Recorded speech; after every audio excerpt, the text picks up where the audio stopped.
aluno, olá minha aluna! Tudo bem, pessoal? Tudo tranquilo? Gente, estamos começando aqui mais uma rodada do nosso projeto 13 questões.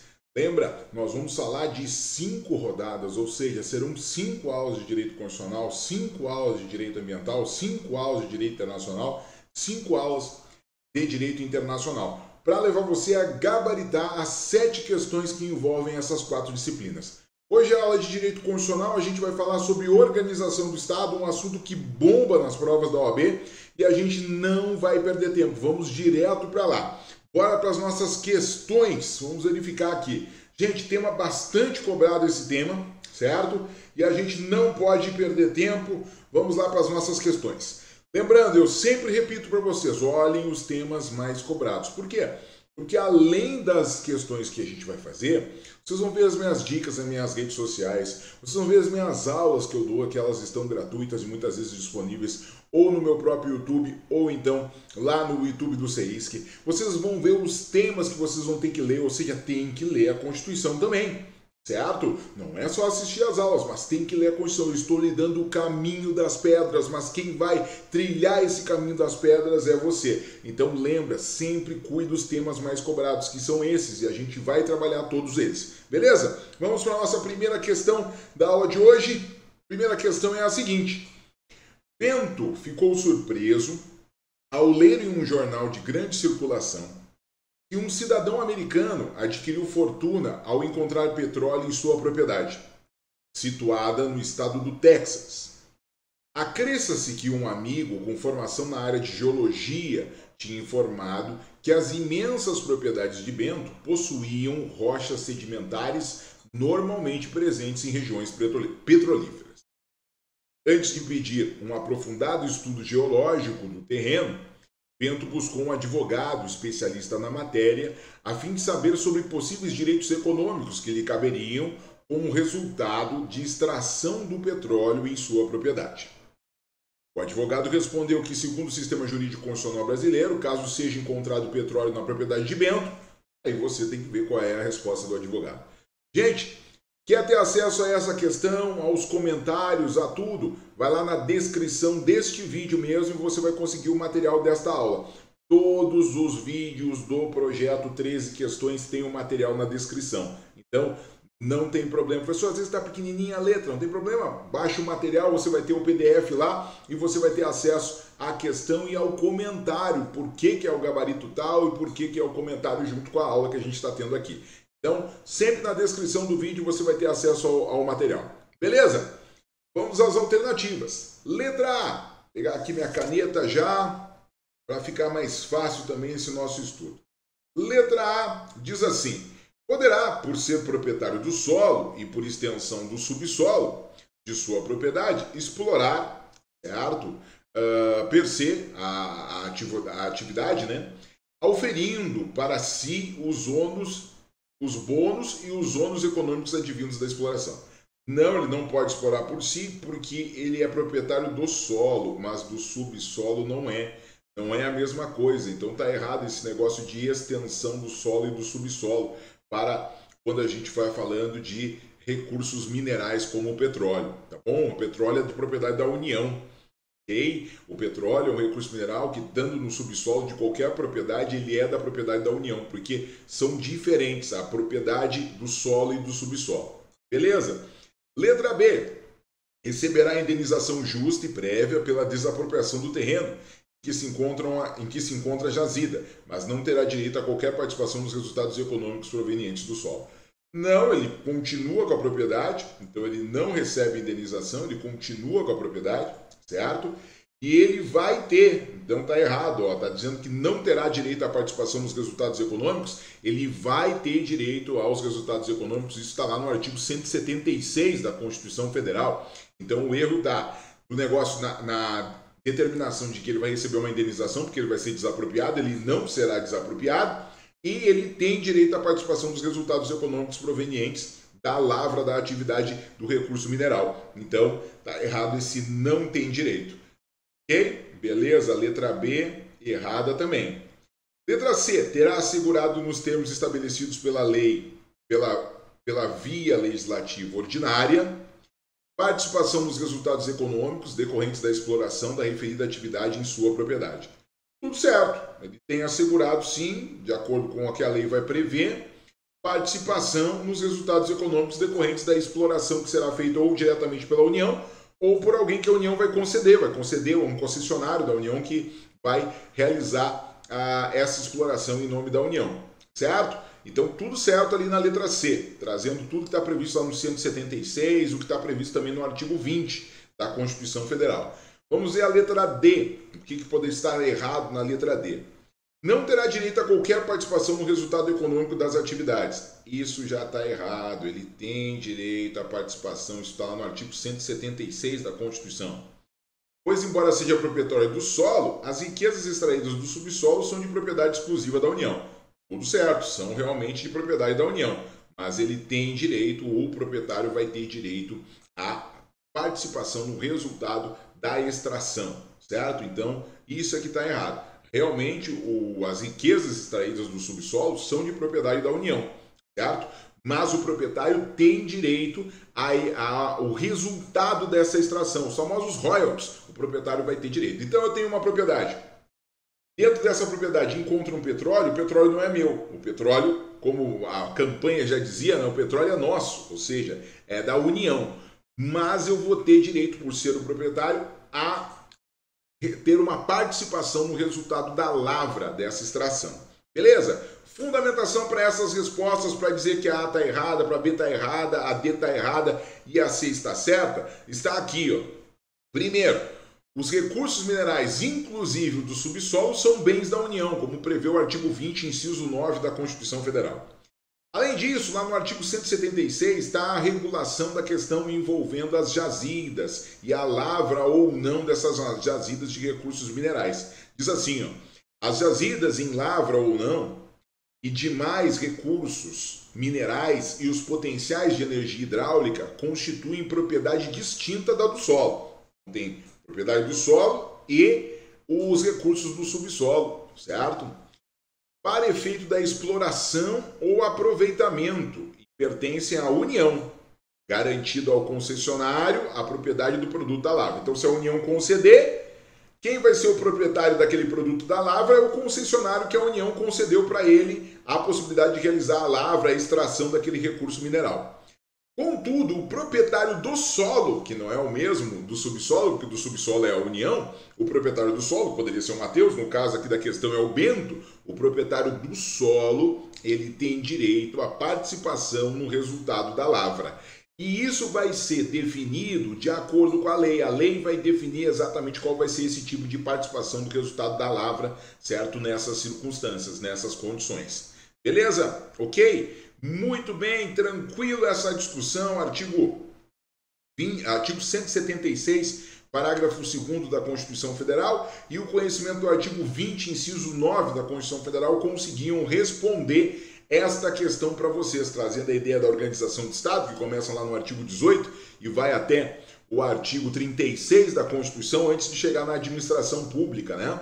Ali onde começa no artigo 37. Então, trazendo esses elementos e sempre, muitas vezes a OAB traz várias discussões, não traz só a organização do Estado. Ela traz discussões, por exemplo, de temas que estão lá no 176, da questão da intervenção na atividade econômica da União, que também é um ponto bastante importante. Vamos agora para a nossa segunda questão, falando dessa temática, organização do Estado e outros temas. Vamos lá. A segunda questão diz assim: o diretor da Unidade Prisional de Segurança Máxima, ABC, expede uma portaria vedando, no âmbito da referida entidade de internação coletiva, quaisquer práticas de cunho religioso direcionadas aos presos, apresentando como motivo para tal ato a necessidade de a administração pública ser laica. A partir da situação hipotética narrada, assinale a afirmativa correta. Letra A. A motivação do ato administrativo encontra-se equivocada, uma vez que o preâmbulo da Constituição da República de 1988 faz expressa menção à proteção de Deus, também assegurando aos entes federados ampla liberdade para estabelecer e subvencionar os cultos religiosos e igrejas. Bom, existe realmente essa menção de Deus do preâmbulo, Existe essa previsão de liberdade religiosa e proibição, né, a liberdade para estabelecer essa liberdade religiosa, mas não existe dois elementos aqui que são bastante importantes, que eu vou pegar agora. Primeiro, o preâmbulo não serve para motivar o ato administrativo, porque o preâmbulo não tem força cogente. Ele é parte da Constituição, mas ele não tem força cogente, ou seja, ele não tem força de norma isolado. Ele serve como um elemento a mais na fundamentação, mas ele não pode ser utilizado de modo isolado para fundamentar um direito. Um outro elemento importante é essa questão aqui que envolve a discussão que a Constituição de 88 faz expressa menção à proteção de Deus e também assegura aos entes federados ampla liberdade para estabelecer e subvencionar os cultos religiosos. Não é verdade. O artigo 19 da Constituição proíbe que os entes federados estabeleçam cultos religiosos e subvencionem, ou seja, coloquem dinheiro ali. Não pode colocar dinheiro em nenhuma religião. O poder público não pode, certo? O poder público é laico. Não quer dizer que exija que todo mundo seja ateu, são coisas diferentes. Mas o poder público não tem uma religião oficial, certo? A União, o poder público não tem uma religião oficial. Essa é a ideia, essa é a construção. Ou seja, há uma independência entre a ideia de religião e a ideia do que é público. São coisas diferentes. O público tem que respeitar as pessoas que creem e as pessoas que não creem. O público tem que respeitar todas as crenças e não só a sua. Ou seja, essa é a ideia do poder público e essa é a ideia de Estado laico com liberdade religiosa. Ou seja, um Estado laico quer dizer que eu não tenho uma religião oficial, mas que eu tenho liberdade religiosa. Ou seja, eu respeito a religião de todos. Eu não posso querer que uma religião sobreponha as outras. Todos são livres para crer naquilo que querem. Certo? Então essa é a ideia do Estado laico numa democracia como a brasileira e numa estrutura constitucional como a brasileira, que prevê, que cita Deus, inclusive, na Constituição, lá no preâmbulo, e que traz a liberdade religiosa como importante elemento.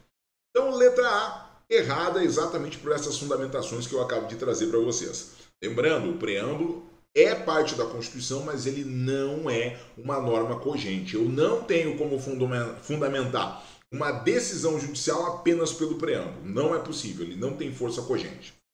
Letra B.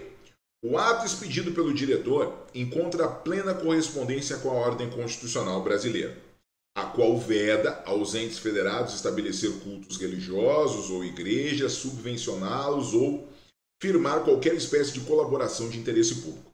Olha, essa parte final está certa. O problema é a letra B, é o início. Ó. O ato expedido pelo diretor encontra plena correspondência com a ordem constitucional brasileira. Não, ele não encontra plena correspondência com a ordem constitucional brasileira porque ele limita a liberdade religiosa. Há uma previsão expressa no artigo 5º da Constituição Federal que determina a liberdade religiosa, a liberdade de culto, a liberdade de liturgia e que prevê a possibilidade de que as pessoas que estão em locais de internação coletiva, por exemplo, os presídios, tenham direito a ter acesso à sua religião, ou seja, qualquer tipo de religião.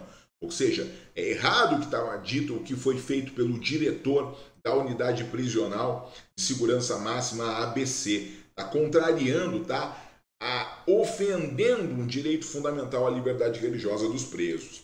Ok? Letra C, mas a segunda parte está certa. É vedado aos entes federados estabelecer cultos religiosos e tal. Toda aquela parte ali está certa, está lá no artigo 19. Mas a primeira parte da letra B está errada. Letra C. A Constituição da República de 1988 dispõe que, nos termos da lei, é assegurado a assistência religiosa nas entidades civis e militares de internação coletiva. Artigo 5º, inciso 6 ou 7. Tá? De modo que a portaria expedida pelo diretor viola direito fundamental dos internos. Com certeza, viola o artigo 5º, inciso 6, viola o artigo 5º, inciso 7, certo? Viola a liberdade religiosa da pessoa, ou seja, a pessoa presa ou a pessoa que não está presa, todos têm liberdade religiosa. A Constituição prevê, inclusive, que as religiões cheguem nos locais de internação coletiva, ou seja, para tutelar, para proteger a ideia da liberdade religiosa. Letra C, perfeita, certinho. Vamos ver a letra D para verificar qual é que é o nosso gabarito. Letra D, inexiste incompatibilidade entre a portaria e a Constituição da República de 88. Bom, então aqui a gente já tem um erro. Existe, tá?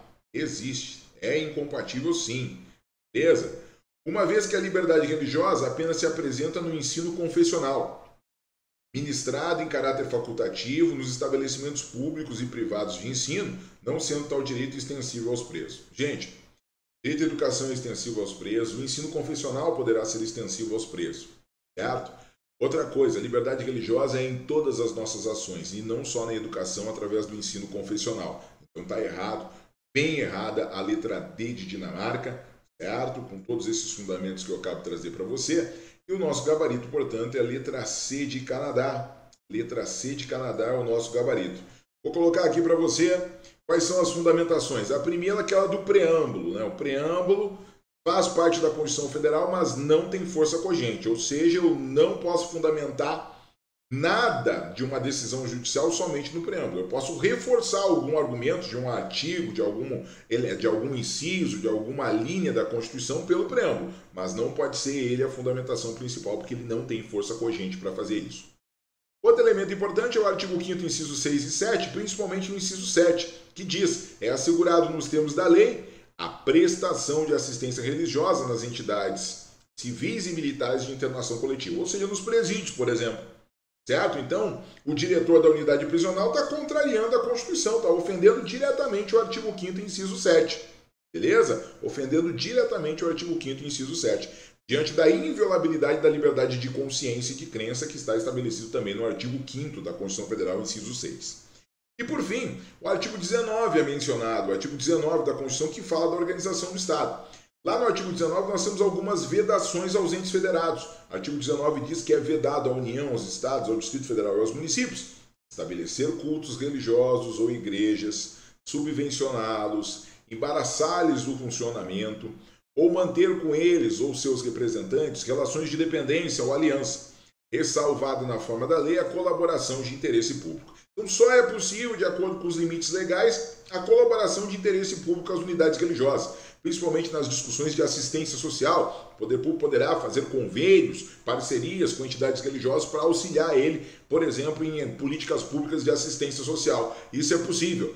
Agora, fora disso, o poder público não pode se associar, não pode embaraçar o funcionamento, não pode aportar dinheiro, subvencionar qualquer tipo de religião. Ah, mas o presidente, o governador, o prefeito é fiel da nossa igreja, ele tem que contribuir. Sim, a pessoa física.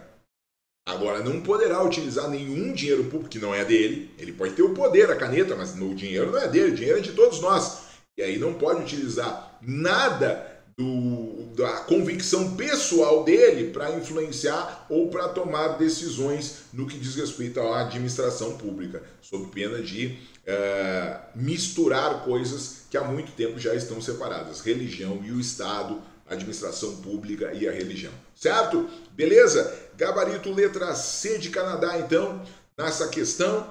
Vamos para a nossa próxima questão, nossa terceira questão, nossa última questão dessa nossa aula de hoje, onde a gente está falando sobre temas que envolvem a organização do Estado, aquilo que começa lá no artigo 18 da Constituição Federal e vai até o artigo 36, lá na intervenção. Lembrando também que a gente sempre mistura temas. A FGV não traz o tema só direito fundamental, só organização do Estado, só controle de constitucionalidade. Ela mistura. Então eu estou trazendo exatamente a característica e trazendo questões que possam ser cobradas nesta tua prova, porque é uma aposta do professor para que você consiga gabaritar as 13 questões. 7 questões de direito constitucional, 2 de direito internacional, 2 de direitos humanos e 2 de direito ambiental.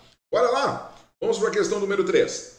A população do Estado X, insatisfeita com os rumos da política nacional e os sucessivos escândalos de corrupção que assolam todas as esferas do governo, inicia uma intensa campanha pleiteando sua separação do restante da Federação Brasileira. O plebiscito é então organizado e 92% dos votantes opinaram favoravelmente à independência do Estado. 92% da população do Estado X que votou no plebiscito opinou por deixar de fazer parte do Brasil. Sobre a hipótese, com base no texto constitucional, assinale a afirmativa correta. Vamos a alguns elementos antes da gente analisar as questões. Primeiro, se a gente for olhar o artigo 1º da Constituição Federal, lá está dito assim, ó, a República Federativa do Brasil, formada pela união indissolúvel dos estados, municípios e do Distrito Federal. Essa união indissolúvel prevista no primeiro artigo da Constituição, lá nos princípios fundamentais da República, deixa muito claro a impossibilidade de secessão. O que é secessão? Um ente federado deixar de fazer parte da Federação Brasileira. É totalmente proibido um ente federado deixar de fazer parte da Federação Brasileira. Aliás, a forma federativa de Estado, ela é uma cláusula pétrea, lá do artigo 60, parágrafo 4º da Constituição Federal, certo? A cláusula pétrea, ela é prevista lá, uma das cláusulas pétreas é a forma federativa de Estado. Lembrando, a federação é uma cláusula pétrea, mas a república é um princípio sensível, lá do artigo 34, inciso 7. Cuidado com essas diferenças. Vamos às alternativas. Depois dessa ideia geral, vamos às discussões, vamos às alternativas, vamos verificar que situações a gente tem. Letra A. Diante do expressivo quórum favorável à separação do Estado X, a Assembleia Legislativa do referido ente deverá encaminhar ao Congresso Nacional proposta de emenda constitucional que, se aprovada, viabilizará a secessão do Estado X. Então, né, gente, nós temos a união indissolúvel prevista lá no artigo 1º da Constituição Federal, totalmente impossível, não existe nenhum mecanismo, nenhum procedimento para que um ente federado deixe de fazer parte do Brasil, que isso não é permitido pela construção constitucional. É proibida a secessão no Estado Federativo Brasileiro, certo? Na Federação Brasileira. Então, letra A, errada. Letra B. Para o exercício do direito de secessão, exige-se lei estadual. Não exige lei estadual, nem é possível o direito de secessão. Do ente separatista, dentro do período determinado por lei complementar federal, dependendo ainda de consulta prévia, mediante plebiscito, as populações dos demais estados, após divulgação dos estudos de viabilidade apresentados e publicados na forma da lei. Aqui misturou a forma de reorganização territorial dos municípios, prevista no artigo 18, parágrafo 4º, e misturou a forma de reorganização territorial dos estados, prevista no artigo 18, parágrafo 3º, aquela ideia da emancipação municipal ou então da separação, do desmembramento de uma parte de um estado. Não é possível isso para o Estado deixar de ser parte do Brasil pela proibição de secessão, portanto a letra B está totalmente errada. Letra C. Diante da autonomia dos entes federados, admite-se a dissolução do vínculo existente entre eles. Não se admite, está errado, eles têm autonomia. Autonomia não é soberania. Se a gente tivesse numa confederação de estados, seria muito provável que isso fosse possível. Mas nós não estamos numa confederação, nós estamos numa federação de estados, portanto, é proibida a secessão no Estado Federativo Brasileiro, certo? Diante da autonomia dos entes federados, admite a dissolução do vínculo existente entre eles, de modo que o Estado X poderia formar um novo país. Não pode formar um novo país o Estado X, certo? Está aqui, o Estado X poderia formar um novo país. Mas além da aprovação da população local, por meio de plebiscito, os entes federados, deixa eu pegar aqui, mas além da aprovação da população local por meio de plebiscito ou referendo, seria necessária a edição de lei complementar federal autorizando a separação. Totalmente proibido, né? Uma lei complementar não poderia avançar nessa situação, sendo que a Constituição proíbe expressamente. Letra A, B, C erradas, portanto, nosso gabarito será a letra D. Vamos verificar. A forma federativa de Estado é uma das cláusulas pétreas que norteiam a ordem constitucional brasileira, lá no artigo 60, parágrafo 4º. O que conduz à conclusão de que se revela inviável o exercício do direito de secessão por parte de qualquer dos entes federados, que pode motivar a intervenção federal. Então a gente tem várias construções aqui. Primeiro, realmente a federação é uma cláusula pétrea. Segundo, é proibida a secessão.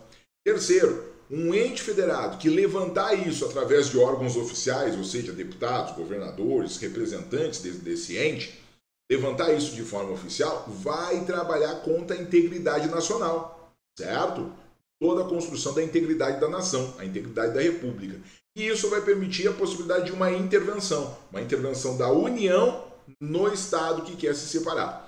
Sem dúvida nenhuma, a possibilidade de intervenção federal, prevista lá no artigo 34 da Constituição Federal. Lembrando que a gente tem dois tipos de intervenção, na verdade são três. Dois mais usados e um que é difícil de usar, mas existe. Nós temos a intervenção da União nos estados, que é a intervenção federal, prevista no artigo 34, E nós temos a intervenção dos estados nos municípios, lá no artigo 35, certo? O artigo 36 traz as regras de funcionamento dessas intervenções. E aí a gente tem uma intervenção anômala ou especial, que é a intervenção da União em municípios, mas não é em qualquer município, são os municípios dentro de um território federal. Como na atualidade a gente não tem território federal, não tem como ter essa intervenção. Mas se a gente voltar a ter um território federal, e se neste território federal tivermos municípios, é possível a União intervir nesses municípios localizados dentro de territórios federais. Por isso que a gente tem 3 tipos de intervenção. Tá, professor, e a intervenção militar? Oi? E a intervenção militar, aquela que o pessoal levanta cartaz, bota a criança a levantar, o pessoal vai nos quartéis generais militares? Nenhuma menção de intervenção militar, certo? Ou de atuação política dos militares na nossa Constituição. Lembra? A Constituição de 88, a Constituição foi responsável pela redemocratização. A Constituição cuidou ponto por ponto para que jamais os militares pudessem ter qualquer tipo de pensamento de atuação política. Por quê? Porque a gente vinha de um período de atuação militar, período de regime militar, regime ditatorial, onde foi quebrada a democracia. Ah, mas era bom ou era ruim? Essa é a opinião política de você. Essa opinião não cai na OAB. O que é importante lembrar é que o regime militar era sim um regime ditatorial e um regime antidemocrático. Fechado o Congresso.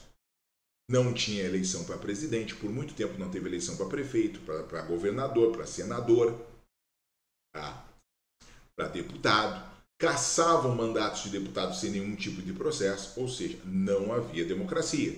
Ah, mas era bom, era ruim.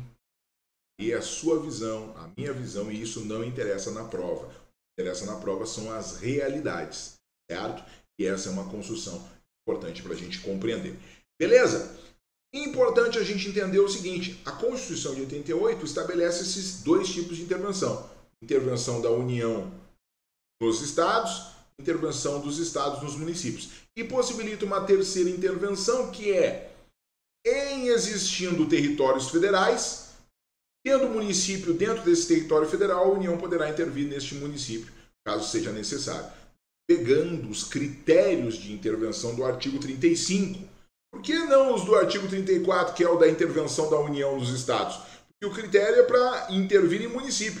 Então pega os critérios do artigo 35, os mesmos critérios que os estados utilizam para intervir em municípios, a União terá que utilizar para intervir em municípios localizados dentro de territórios federais, quando ocorrer a possibilidade de intervenção anômala. Certo? Beleza, pessoal? Muito bem. Diante de todas essas informações, nosso gabarito letra D de Dinamarca, beleza? Fundamentação está aqui, ó, artigo 1º traz lá a união indissolúvel, ou seja, trazendo toda a questão da proibição da secessão. Peraí, que eu vou botar um aqui, ó, para fazer uma sublinhada melhor, né? União indissolúvel dos estados, municípios e Distrito Federal, ou seja, a ideia da proibição da secessão. E o artigo 34 trazendo, a União não intervirá nos estados, nem no Distrito Federal, exceto, inciso 1, para manter a integridade nacional. E inciso 7, assegurar a observância dos seguintes princípios. Por exemplo, a forma republicana, sistema representativo, regime democrático. Mas tem que lembrar, federação é forma de Estado, república é forma de governo, certo? Então nós estamos falando de federação. Então a fundamentação estaria muito mais adequada no 34, inciso 1. Mas eu tenho visto que pessoas usam o 34, inciso 7. Mas o mais adequado à fundamentação é no 34, inciso 1. Para manter a integridade nacional, para não deixar que ela seja ofendida. Certo? Beleza? Muito bem, pessoal. Fechamos aqui o nosso estudo de organização do Estado. Lembro e provoco vocês a estudarem, a lerem, principalmente do artigo 20 até o artigo 30. Artigo 20 até o artigo 30 é importante fazer a leitura, a famosa lei seca. Além de fazer os exercícios, fazer a leitura seca desses artigos, certo? 20 até o 30 é essencial. Agora, Se você quer ficar perfeito, do 18 ao 36. Do 18 ao 36 vai pegar todos os temas de organização do Estado que podem cair na tua prova. Além de ter os ensinamentos que eu passo aqui para vocês, você vai ter exatamente a necessidade de conhecer o texto constitucional, portanto, fazer a leitura seca é bastante importante. Beleza? Ótimo estudo para vocês, até a nossa próxima aula, certo? Além disso, pessoal, gostou do vídeo? Curte, deixa o seu joinha, não esquece de assinar o canal, clicar lá no sininho de notificações e se você está curtindo o nosso projeto, quer que a gente aumente o número de aulas, quer mais projeto 13 questões, compartilha nos teus grupos, divulga para a galera, compartilha nos grupos que você participa, divulga para a galera o projeto, que quanto maior ele ficar, melhor ele vai ficar também para vocês todos. Beleza? Grande abraço para vocês, até a próxima aula. Valeu, pessoal. Tchau, tchau.